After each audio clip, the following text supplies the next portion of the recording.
Hello everyone, and thank you for joining me. I'm Tracy Harris, and this is At Home in My Head, the podcast that explores experience and meaning and their impact on individuals and the broader society.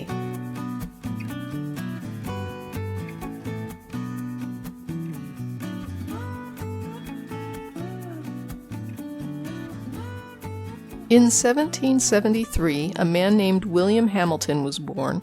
He was rumored to be a son of Alexander Hamilton and was born to a free black woman whose name I couldn't find. He grew up to become a prominent speaker and civil rights activist based in New York City. He made his living, though, as a skilled carpenter. During the time he was living in New York, the state had passed a law to establish gradual abolition, but there were still many slaves there in the early post-Revolutionary War decades. William Hamilton opposed slavery, the Atlantic slave trade, racial prejudice in the U.S., and supported unity in the form of something called Pan-Africanism, which focuses on the interconnectedness of African peoples regardless of nationality or region of origin. He opposed the scientific racism of the 18th and 19th centuries that was used to help prop up white supremacy. He also opposed the African Colonization Society, whose mission it was to deport black people on the continent back to Africa, based on fears that free black people would incite rebellion in slave populations, and a belief that black people were inferior and unable to integrate into U.S. society. The project was white supremacist and opposed broadly by the African American community and the abolitionist movement. What little I could find on his personal life is that he was married and had two sons, Robert and Thomas Hamilton, who established and edited newspapers that dealt with African American news and issues: the People's Press, the Weekly Anglo-African, and the Anglo-African Magazine. During the pre-Civil War era, the Weekly Anglo-African and Anglo-African Magazine became two of the most influential publications and helped raise support for the abolitionist cause. But my focus is on something William Hamilton did in 1808. He co-founded the New York African Society for Mutual Relief, which was an organization that offered aid and financial support to members. 16 years later, in 1824, a white farmer and his wife, John and Elizabeth Whitehead, purchased land near Summit Rock and Tanner Spring in New York. Back then, Summit Rock was known as Goat Hill. A year after he bought the land, he began to parcel it out and sell it off. During this time, the city of New York had not expanded to those areas and still had city limits a ways off. One of the buyers of Whitehead's land was a 25-year-old African-American man named Andrew Williams. During these years, it wasn't common for white landowners to sell to black buyers, but the Whiteheads seemed willing to do so. Williams made a living as a bootblack and a cartman, basically shining shoes and driving a cart pulled by draft horses in the days before we had a trucking industry.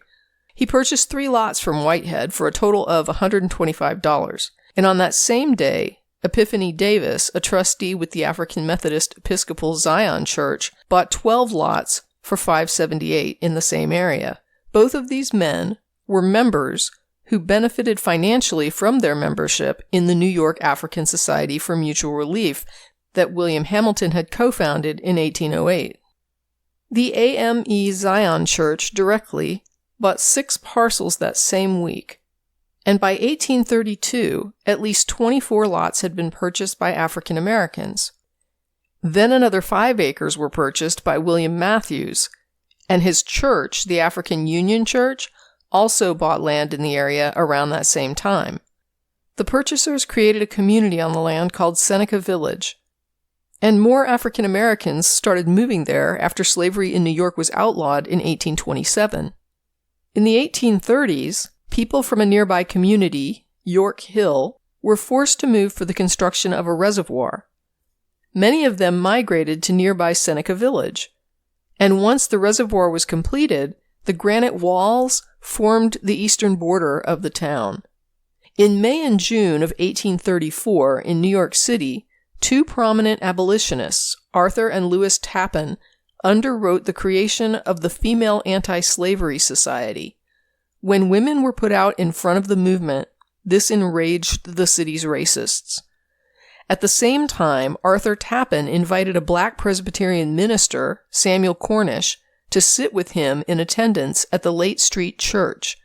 This caused additional furor, and when Reverend Samuel Cox pointed out that Jesus wasn't white, that just infuriated the racists even more.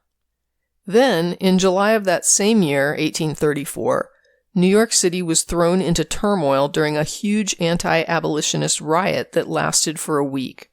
The first targets were prominent white abolitionists in their homes and churches. It was ultimately squelched by military force, but at times during the riot, the anti-abolitionists controlled large parts of the city. But before it ended, the riots had torn apart 5 Points, which back then was a slum area that included a mix of black and Irish residents. White residents were warned to place candles in their windows as a signal so that their homes would be spared. Many people who were forced to leave after all this devastation found sanctuary and a new life in Seneca Village. When Ireland was hit with the Great Famine, the town welcomed new Irish immigrants. The new immigration from Ireland actually boosted the population by a full 30%. Both African Americans and Irish immigrants were faced with discrimination at that time. And there were also tensions between the two groups elsewhere. But in Seneca Village, there was community between the residents. And by 1855, 1/3 of the residents were Irish. That same year, there were 52 households in Seneca Village. And old maps indicate that the homes ranged from well-built large 3-story structures to smaller shanties. But land ownership, which has ever been the metric of U.S. wealth, was much higher among black residents of Seneca Village than among those in New York City at the time. Many of the black residents were also financially secure by comparison to residents of the little African neighborhood that was near Greenwich Village during those years. Some of the homeowners in Seneca actually lived downtown in New York City and apparently considered their houses in Seneca to be investment properties or second homes.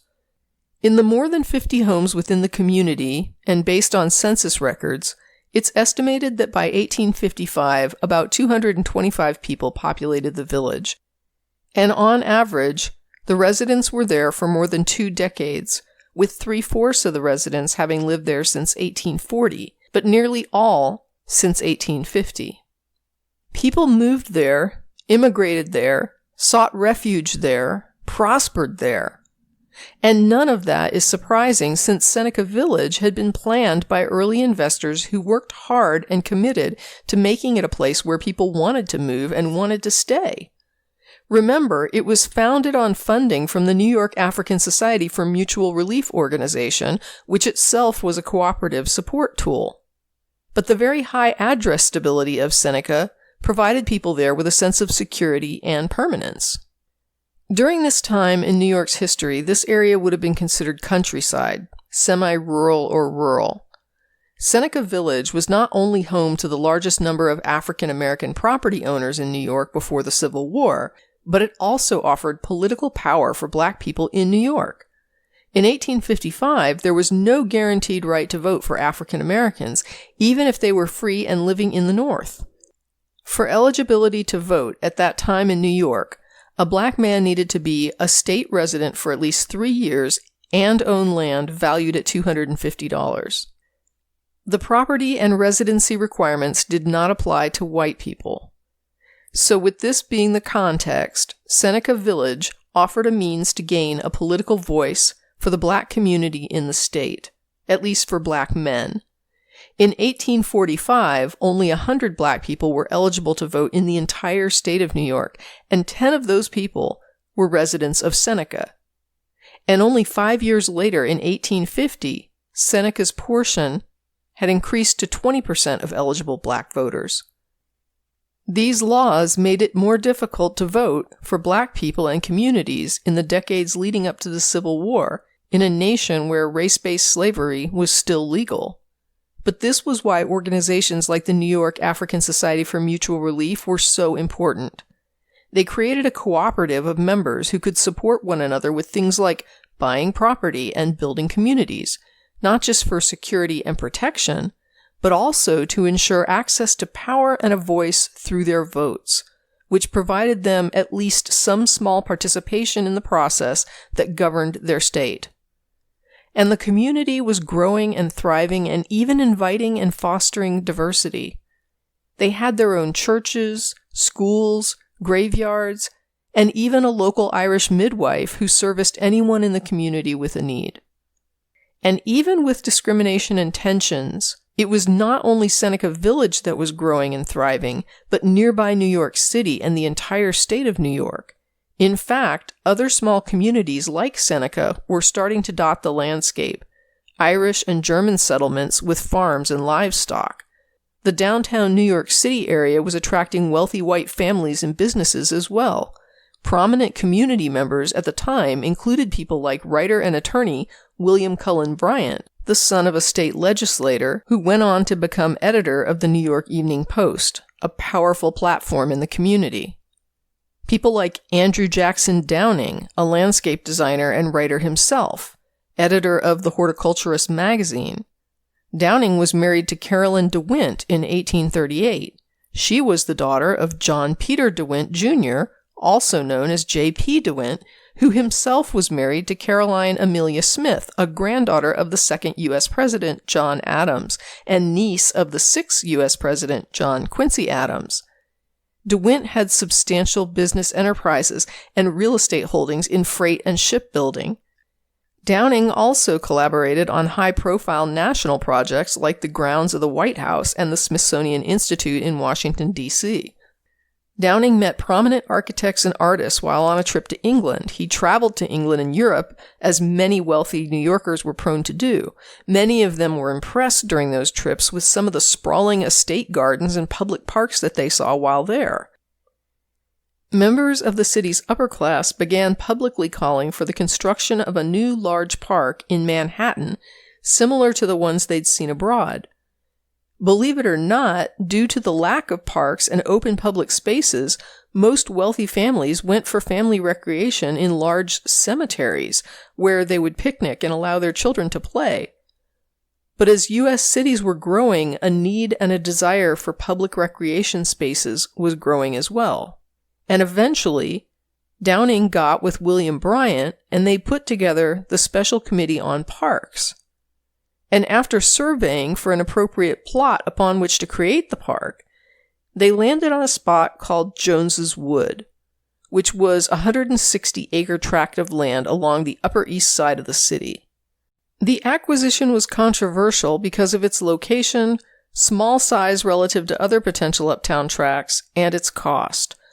But Bryant was advocating for that particular property. However, the families living on that particular tract were wealthy and well-connected, and they resented being asked to give up their homes and property for the park project. Downing actually expressed that he would prefer finding a larger plot of at least 500 acres, but a bill was passed to secure the plot for Jones's Wood. Shortly afterward, the residents successfully obtained an injunction to block the acquisition, and they eventually won a case that determined that the transaction was, in fact, unconstitutional. A second attempt was made to secure Jones's Wood, but it also failed. So the Special Committee on Parks moved to an alternative choice, a plot much larger at 750 acres. They labeled this new park concept Central Park, and it gained acceptance and support from the New York City elites. The New York State Legislature passed the Central Park Act in July 1853, which authorized purchasing land for the park using a Central Park fund to raise money. It was around this time that the media, a field both Bryant and Downing navigated in their careers, began denigrating the rural and semi-rural properties outside the city, using racial slurs, describing the communities in pejorative terms. As one writer put it, quote, "As the city pushed north, the media began to paint a different picture of the little village, calling it a shanty town, and calling the property owners squatters who were wretched and debased. Many people in the city, including Mayor Fernando Wood, wanted the land for a great new park." Unquote. They began to describe the residents as criminals, accusing them of theft and illegal operations. One of their largest detractors was engineer Egbert Ludovicus Viele, who would be the lead engineer on the Central Park project. And notable author Washington Irving helped with PR and to inspire public confidence in the project. Cynthia Copeland, president of the Institute for the Exploration of Seneca Village History, who has spent decades uncovering the story of Seneca Village, said, quote, "There was a smear campaign that was created in the media. We've got to get rid of all those people that live in the park that shouldn't be there. They're tramps, squatters, thieves. This is the kind of language they used." End quote. In 1855, Mayor Fernando Wood used the power of eminent domain to claim the land. Those who owned their land were provided what local authorities deemed was adequate compensation. Those who did not have title to the property were simply driven out of their homes, which were destroyed to make way for the new park. The city sent the police to clear out the people still living there who had no place else to go. For 2 years, the residents resisted the police as they petitioned the courts to save their homes, their churches, their schools, but in 1857 they were all forcibly removed. As one newspaper put it, the raid upon Seneca Village would, quote, "not be forgotten," as many a brilliant and stirring fight was had during the campaign, but the supremacy of the law was upheld by the policemen's bludgeons, unquote. Many neighboring communities were likewise appropriated, some German, others Irish. But only the African American men were stripped of political power and voices by losing that land. Without the property holdings, their right to vote was also being stripped, providing white voters in the area with more authority and more power to govern. The only structure that survived the razing of Seneca was All Angels Church, which was relocated nearby, out of the area designated for destruction. Through the years, the history was forgotten, but now and then artifacts turned up. In 1871, workers uprooting trees were surprised by the discovery of 2 coffins, and half a century later, the whole graveyard was discovered by a gardener at the park, now known as Gilhooly's burial plot, named after the gardener. Actual recognition of Seneca Village after it was razed and forgotten wouldn't occur until a century later, when a man named Peter Salwin noticed some discrepancies on area maps. They seemed to contradict the reputation of the former village as simply being open land used only by squatters and criminals. He noted that the architecture was considerably more impressive than he had been led to expect. This was in the 1970s, and Salwin wrote more about it in a book published at the end of the 1980s. His published observations renewed interest in the history of the area prior to the creation of New York's now famous Central Park. And in the 1990s, a book that delved farther into the history was published by co-authors Roy Rosenzweig and Elizabeth Blackmar.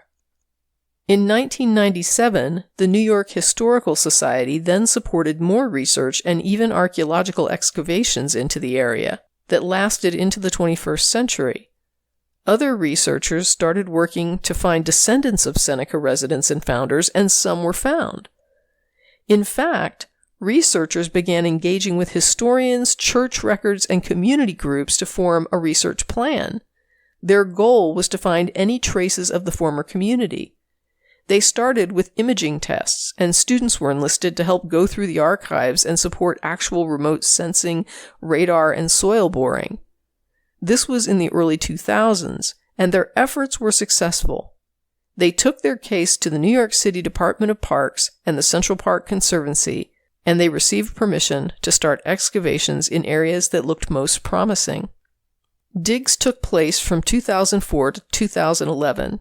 The excavation yielded 250 bags of artifacts, including clothing and household items like dinnerware and toothbrushes. And in 2020, New York City Landmarks Preservation Commission created an online exhibit with around 300 pieces from the excavations. Seneca inspired Keith Joseph Adkins' play, The People Before the Park, as well as an exhibition at the Metropolitan Museum of Art entitled Before Yesterday We Could Fly, which explored the hypothetical scenario in which the village had not been destroyed and the descendants allowed to exist and continue to thrive on the land. But art and history is not all that Seneca Village inspires.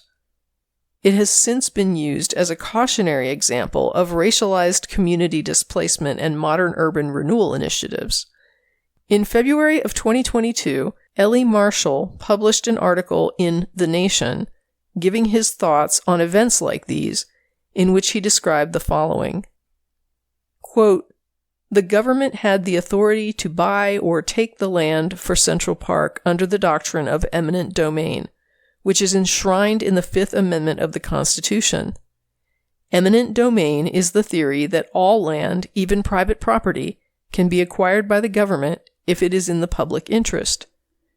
To understand eminent domain, you have to appreciate that if you start from first principles, all land is public. All land is just there, claimed only by whoever or whatever happens to be standing on it and can physically defend it at a particular time. It's all God's land if you're into that sort of thing, or the king's land if you lived in pretty much any pre-Enlightenment society. Unlike private property, eminent domain does flow naturally and inevitably from the concept that ownership exists only insofar as the state is able to secure and defend the territory. If the state needs your land for some public purpose, and you can't raise an army to oppose the state, your land is forfeit. Living in a state that is willing to pay for the private land it needs to take is just a modern invention for property owners who would otherwise get screwed if they happen to live on land the state needs. Now, I would love to tell you what James Madison, author of the Fifth Amendment, meant by just compensation, but I can't. I can't even tell you why eminent domain is tacked onto this amendment and not some other. I can tell you that Madison's initial proposed language was, "No person shall be obliged to relinquish his property where it may be necessary for public use without just compensation."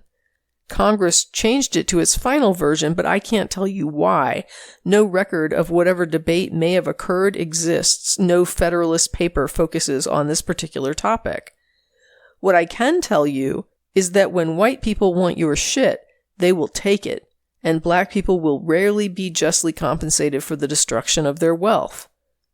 Robert Moses was a deeply racist man who built highways, bridges, parks, beaches, and even housing projects by bulldozing the hopes, dreams, and often the homes of the people in his way. Declaring a community blighted or a home condemned is a favorite trick of the government when it wants to avoid paying just compensation for the land it takes. It's what Moses did repeatedly throughout New York City in the 1930s, 40s, and 50s, and into the 60s. Moses would target a community, have state assessors declare it a slum, and acquire the land through eminent domain at cut-rate prices, and it's a method many cities and states would copy under the guise of urban renewal. Clearing out the slums and replacing rundown and dilapidated-looking buildings with fresh, shiny, economically productive buildings and infrastructure sounds like a great plan, unless you are the person being cleared out.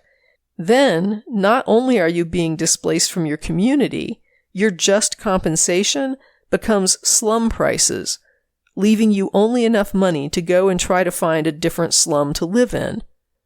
The government usually doesn't pay people in so-called blighted communities what their homes are worth, and it never pays them what the land will be worth after all the happy-clappy urban renewal takes place. This is why eminent domain so often takes advantage of vulnerable people and communities. The government doesn't actually want to pay a fair price for the land and doesn't want to fight legal battles against well-connected and powerful communities who can protect their property and interests in court. End quote. In 2022, CBS News featured a story on Seneca Village that included interviews with descendants. The following is pulled from that piece. Cal Jones, Manhattan Borough Historian Emeritus, has spent thousands of hours researching the residents, taking on the job of trying to find out where the villagers went and who are their descendants. Take Andrew Williams, the shoe shiner, whom he described as a visionary. Quote, "I looked at the Andrew Williams Seneca Village as sort of like a puzzle. Now let me put the pieces of this puzzle together to see this beautiful picture," unquote. And last year, that picture became a lot clearer when someone with a familiar name heard about this quest and reached out. "It almost felt like I found a treasure," said Andrew Thomas Williams IV, the great-great-great-grandson of Andrew Williams. He and his wife, Mariah, didn't realize the connection to Seneca Village until a researcher messaged them on Facebook. And suddenly, the history of Seneca Village became the history of their family. "My great-grandfather had a music school where he taught music," Andrew said. "It made the whole Andrew Thomas Williams line so much better. I really truly get that connection. It's not just a name." Sally asked Mariah Williams, "How did that feel to you?" "It gave me a sense of being and a sense of pride," she replied. "So I walk a little taller and I feel a lot stronger." When they toured Seneca Village, they just had to share the news. "I remember the tour guide saying, 'We haven't been able to locate any descendants,'" Andrew laughed. "And so then I said, 'Descendants right here,'" said Mariah. "Oh, they started clapping. They were excited," said Andrew. One day, Andrew Thomas IV said he'll pass along a family heirloom to his oldest son, a ring with an A that belonged to his great-grandfather, a precious reminder to keep telling the story. As Mariah noted, there are other descendants out there. "Yes, the story just has to be put out," said Andrew, "and I think then we'll learn a whole lot more than the little we know now. And knowing the whole story, man, wow, that's gotta be amazing when that comes out." "All we can do is honor the past," Mariah said. "Nothing covered can ever be healed."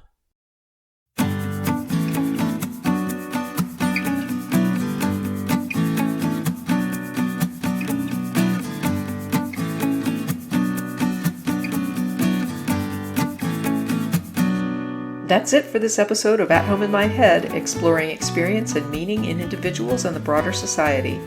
Like and subscribe if you enjoy these talks, and in the meantime, stay safe, be well, and never stop exploring.